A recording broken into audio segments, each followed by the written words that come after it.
ಹೋದಂತಹ ಪ್ರವಾಸಿಗರು 26 ಜನ ಪ್ರವಾಸಿಗರು ಉಗ್ರರ ಗುಂಡೇಟಿಗೆ ಬಲಿಯಾಗಿದ್ದರು. ನಿನ್ನೆಯಷ್ಟೇ ಇಡೀ 2 ದಿನಗಳಿಂದ ಈ ಒಂದು ಸಾವಿನ ಸುದ್ದಿ ಮತ್ತು ಉಗ್ರರ ಅಟ್ಟಹಾಸ, ಸಾವಿನ ಸುದ್ದಿ ಕೇಳಿ ಇಡೀ ದೇಶವೇ ಮರುಗಿತ್ತು. ಸೂತಕದ ವಾತಾವರಣ ನಿರ್ಮಾಣವಾಗಿತ್ತು. ಅದೇ ತೆರನಾಗಿ ಪಾಕಿಸ್ತಾನದ ಈ ಒಂದು ಘನಘೋರ ಕೃತ್ಯಕ್ಕೆ ಇಡೀ ದೇಶದ ಪ್ರತಿಯೊಬ್ಬ ಜನರ ಏನಂತಂದರೆ ರಕ್ತ ಕುದಿತಾಗಿತ್ತು. ಪಾಕಿಸ್ತಾನದ ವಿರುದ್ಧ ದೊಡ್ಡ ಯುದ್ಧ ಮಾಡಲೇಬೇಕು ಅನ್ನುವಂತಹ ಆಕ್ರೋಶಗಳು ಕೇಳಿಬಂತು. ದೇಶದ ಕೆಲವೊಂದಿಷ್ಟು ಕಡೆಗಳಲ್ಲಿ, ದೇಶದ ಪ್ರತಿಯೊಂದು ಜಿಲ್ಲೆಗಳಲ್ಲಿ, ನಗರಗಳಲ್ಲಿ ಹೋರಾಟ ಪ್ರತಿಭಟನೆಗಳು ಕೂಡ ನಡೆದವು. ಶಾಂತಿ ಕದಡದಂತೆ, ಶಾಂತಿ ಸ್ಥಾಪನೆಗಾಗಿ ಇಷ್ಟೆಲ್ಲ ನರಮೇಧ ಮಾಡಿದ್ರೂ ಕೂಡ ಪಾಕಿಸ್ತಾನದ ವಿರುದ್ಧ ಯಾವುದೇ ಕ್ರಮಗಳನ್ನು ಕೆಟ್ಟ ಕ್ರಮಗಳನ್ನು ತಗೊಂಡಿಲ್ಲ, ಯುದ್ಧದ ಕ್ರಮಗಳನ್ನು ತೆಗೆದುಕೊಂಡಿಲ್ಲ. ಅದಕ್ಕೋಸ್ಕರ ಯುದ್ಧ ಮಾಡಬೇಕು, ಪಾಕಿಸ್ತಾನಕ್ಕೆ ಬುದ್ಧಿ ಕಲಿಸಬೇಕು, ಕುತಂತ್ರಿ ಪಾಕಿಸ್ತಾನದ ಏನು ಉಗ್ರ ಸಂಘಟನೆಗಳನ್ನು ಏನು ಸಾಕ್ತಾ ಇದೆಯಲ್ಲ, ಆ ಉಗ್ರ ಸಂಘಟನೆಗಳ ಮೇಲೆ ನೀವು ಬಾಂಬ್ ಹಾಕಬೇಕು, ಮಿಸೈಲ್ ಹಾಕಬೇಕು ಅನ್ನುವಂತಹ ಪ್ರತಿಭಟನೆಗಳು ನಡೆದವು. ಅದೇ ತೆರನಾಗಿ ಭಾರತ ಪಾಕ್ ರಾಜತಾಂತ್ರಿಕ ಯುದ್ಧ ಶುರುವಾಗಿದೆ. ಬರೀ ರಾಜತಾಂತ್ರಿಕ ಯುದ್ಧಕ್ಕೆ ಮಾತ್ರ ಸೀಮಿತವಾಗಬಾರ್ದು. ಇಲ್ಲಿ ಮಿಸೈಲ್ಗಳನ್ನು ಹಾರಿಸಿ ಪಾಕಿಸ್ತಾನಕ್ಕೆ ಸಬೂಬ್ ಉತ್ತರವನ್ನು ಕೊಡಬೇಕು. ಪುಲ್ವಾಮಾ ಅಟ್ಯಾಕ್ಗೆ ಕೊಟ್ಟರಲ್ಲ, ಅದೇ ತೆರನಾಗಿ ಇಲ್ಲೂ ಕೂಡ ಕೊಡಬೇಕು. ಈ ಒಂದು ಉಗ್ರರು ಧರ್ಮ ಯುದ್ಧಕ್ಕೆ ನಾಂದಿ ಹಾಡಿದ್ದಾರೆ.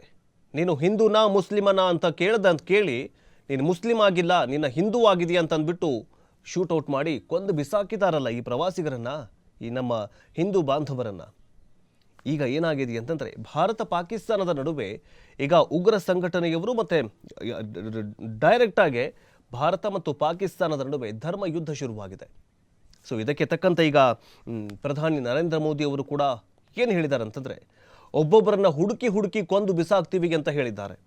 ಅದು ಯಾವ ತೆರನಾಗಿ ಕೊಡ್ತಾರೆ ಉತ್ತರ ಅನ್ನೋದನ್ನು ಕಾದು ನೋಡಬೇಕಾಗಿದೆ. ಜಮ್ಮು ಕಾಶ್ಮೀರದ ಪಹಲ್ಗಾಂವ್ನಲ್ಲಿ ಉಗ್ರರು 26 ಮಂದಿಯನ್ನು ಹತ್ಯೆಗೈದ ಬೆನ್ನಲ್ಲೇ ಸಿಂಧೂ ಒಪ್ಪಂದ ಅಮಾನತು, ಸಾರ್ಕ್ ವೀಸಾ ರದ್ದು, ಅಟ್ಟಾರಿ ಗಡಿ ಬಂದ ನಂತರ ಕಠಿಣ ರಾಜತಾಂತ್ರಿಕ ಕ್ರಮಗಳನ್ನು ಘೋಷಿಸಿದ್ದ ಭಾರತದ ವಿರುದ್ಧ ಈಗ ಪಾಕಿಸ್ತಾನ ಪ್ರತೀಕಾರಕ್ಕೆ ಇಳಿದಿದೆ.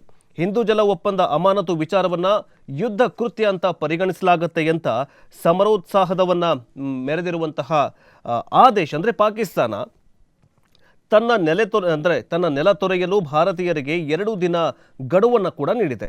ವಾಘಾ ಗಡಿ ಹಾಗೂ ಭಾರತೀಯ ವಿಮಾನಗಳಿಗೆ ತನ್ನ ವಾಯು ಸೀಮೆ ಬಂದ್ ಮಾಡುವುದಾಗಿ ಘೋಷಣೆ ಮಾಡಿದೆ.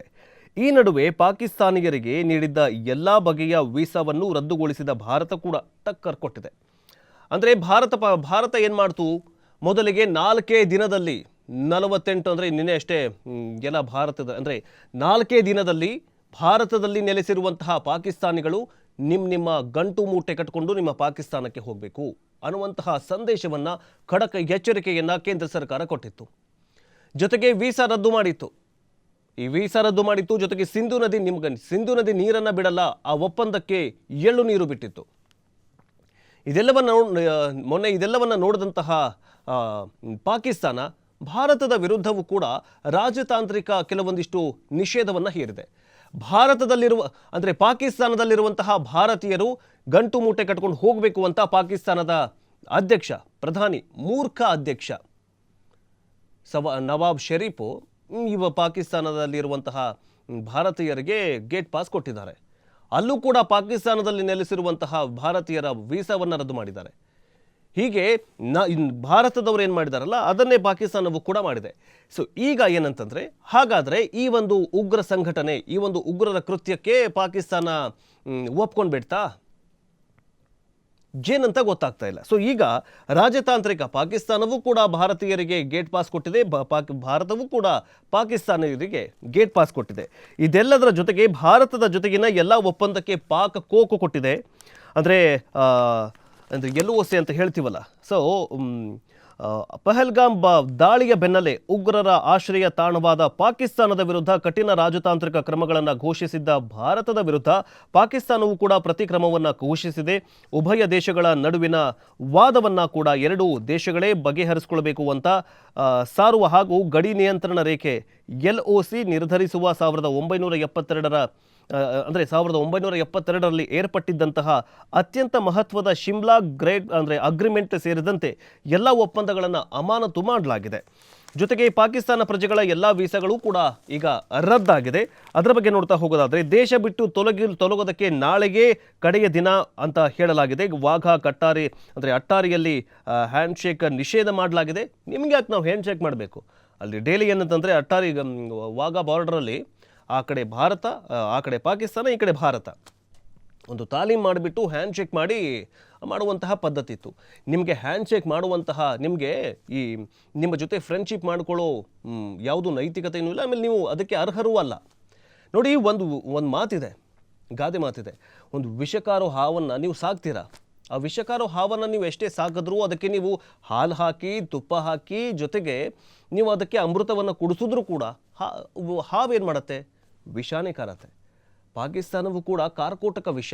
ನೀವು ಅದಕ್ಕೆ ಎಷ್ಟೇ ನೀವು ಮೊನ್ನೆ ಅಷ್ಟೇ ಫೆಬ್ರವರಿ ಬಜೆಟ್ನಲ್ಲಿ ಪಾಕಿಸ್ತಾನ ಎಷ್ಟೇ ಮಾಡಿದ್ರು ಕೂಡ, ಬಾಂಗ್ಲಾದೇಶ ಎಷ್ಟೇ ಮಾಡಿದ್ರು ಕೂಡ, ಶ್ರೀಲಂಕಾ ಎಷ್ಟೇ ಏನೇ ದ್ರೋಹ ಮಾಡಿದ್ರು ಕೂಡ ನಮ್ಮ ಟ್ಯಾಕ್ಸು, ಭಾರತದ ಏನು ಬಜೆಟ್ ಮಂಡನೆ ಆಗುತ್ತಲ್ಲ, ಅದಕ್ಕೆ ಕೆಲವೊಂದಿಷ್ಟು ಕೋಟಿ ರೂಪಾಯಿಯನ್ನು ಪಾಕಿಸ್ತಾನಕ್ಕೂ ಕೊಟ್ಟಿದೆ.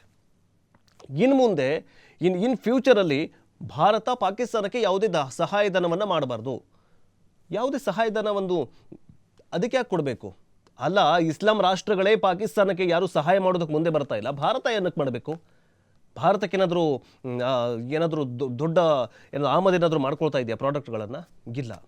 ಸೊ ಹೀಗೆ ಏನಾಗಿದೆ ಅಂತಂದರೆ ಭಾರತ ಮತ್ತು ಪಾಕಿಸ್ತಾನದ ನಡುವೆ ಈಗ ಮತ್ತೊಂದು ನೆಕ್ಸ್ಟ್ ಲೆವೆಲ್ ಯುದ್ಧ ಶುರುವಾಗಿದೆ. ಮೊದಲೆಲ್ಲ ಏನಾಗ್ತಿತ್ತು ಅಂತಂದರೆ ಯಾರಾದರೂ ಒಂದು ಸ್ವಲ್ಪ ಏನಾದರೂ ಹತ್ಯೆ ಅಥವಾ ಈ ಉಗ್ರರ ದಾಳಿ ಆದರೆ ಭಾರತ ಪಾಕಿಸ್ತಾನ ನಡುವೆ ಸೈನಿಕರು ಹೋಗಿ ಗುಂಡು ಹಾರಿಸಿ, ಮಿಸೈಲ್ಗಳನ್ನು ಹಾರಿಸಿ ಯುದ್ಧವನ್ನು ಮಾಡ್ತಾಯಿದ್ರು. ಸೊ ಆದರೆ ಈಗ ಏನಾಗಿದೆ ಅಂತಂದರೆ